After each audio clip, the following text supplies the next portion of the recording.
Good morning all. My name is Kumji Gupta. I am working here at PSIT College of Higher Education as assistant professor. Today the topic of discussion is the market structure, how the market structure is being defined in so many books. But here I am trying to put the things in the most simplest manner so that everybody could be able to understand the things in a much easier way. Now I have basically defined on the basis of which the market structure is being categorized. Like for instance, the first one is the number of sellers. How many sellers are there in the market? How many sellers are there in the market? That means the number of sellers defines which market category that particular market structure falls into. And the second one is the substitutability of the product. Now, whether the substitution of the product is available in that particular market structure or not.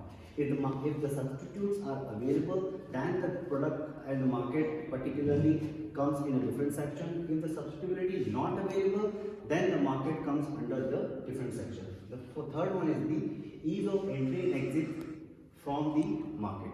Whether that particular market provides this opportunity to the manufacturers and the sellers to ease of the entry and the exit from that particular market.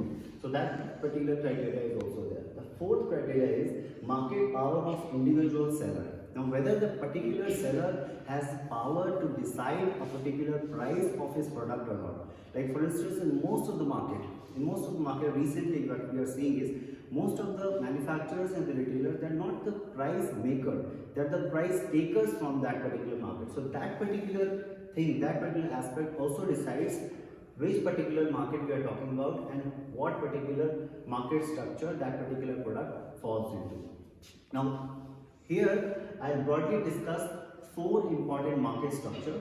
Number one is the perfect competition, number two is the monopoly, number three is monopolistic competition, and number four is oligopoly. Now look at here, the perfect competition and monopoly. These are the two extreme conditions that I will discuss here. One is when you talk about the perfect competition, the first point, the first criteria of perfect competition is there should be large number of sellers. There should be large number of sellers where the entry in that particular market is very low. If you talk about the entry of that particular market is very low in that particular market. So anybody can enter into that market, anybody can exit into that particular market. So there is a less governmental rules, there is less norms are there, so that it would be very easy for any particular market to enter into that market or have an exit from that particular market. So having all these facilities available here, there are two particular things also. Now one is the products are homogeneous. In this particular market, you cannot differentiate your product from the others.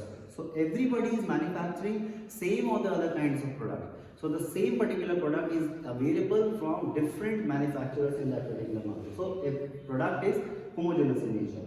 Now here, if you talk about why they are being called as a price taker, because you individually cannot decide the price of your product in that particular market. So if you talk about the monopoly market, in monopoly market only one seller is there, just one seller is there. Like for instance, the government services, like for instance the railway is providing the services of its kind, nobody else is providing that. Nobody else is providing that. There was a time in India when only Bajaj was manufacturing scooters. So they were having a monopoly. But recently what we are seeing is most of the market are not following this particular criteria. So in this particular criteria, monopoly market, only one seller is there. The second is the product is unique.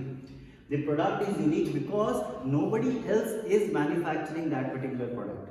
So nobody else is manufacturing that product, that's why it is a unique product. So that particular, it falls into that particular category. Third one is the barriers are very high.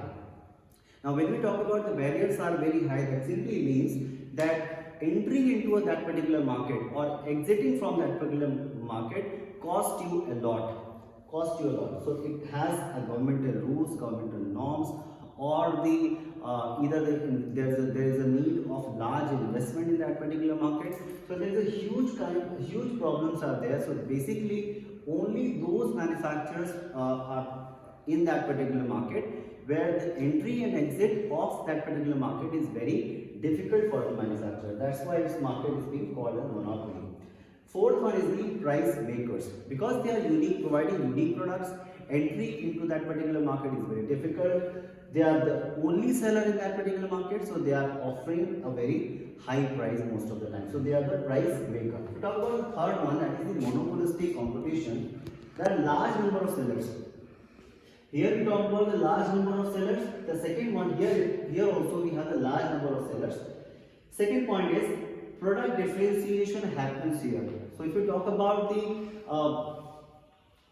daily grocery items, you have number of options available. So every marketer is trying to differentiate himself from others. So here the product differentiation happens. The third one is the barriers are very low. So most of the time if we talk about the daily products that we are using in our day-to-day market, we are seeing that most of the time, every day or the other, we are seeing a new manufacturer coming into the place and offering several products in that particular market. The fourth one is they have some amount of market power. So just because of differentiation that they are having in that particular market, just because of differentiation that they are providing in that particular market, they are having the ability to differentiate their product and therefore offering a different price in that particular market segment. Because of differentiation, they are being able to offer different price in that particular market. So the fourth one is the oligopoly market. In oligopoly market, we have few sellers. We have only few sellers. Number of sellers are very less compared to monopolistic competition. The second point is homogeneous as well as differentiation. So oligopoly market also provides differentiated product. It also provides homogeneous products. So I have two examples here. One is the OPEC, that is the Organization for Petroleum Exporting Countries. They are providing the same crude oil to all the countries. There are the few sellers over there, but product is homogeneous. Second one is the car manufacturers. If you talk about the car manufacturers, there are only few sellers in the market. But just because of the differentiation in that particular product category, they are falling in this particular oligopoly market. Now the fourth point is substantial market power.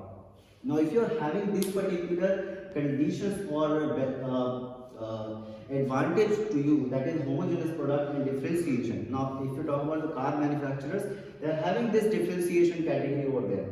So they have the substantial market power in order to determine the price of their product, because they are providing a complete different product to that particular market. So that's all from my side. Thank you.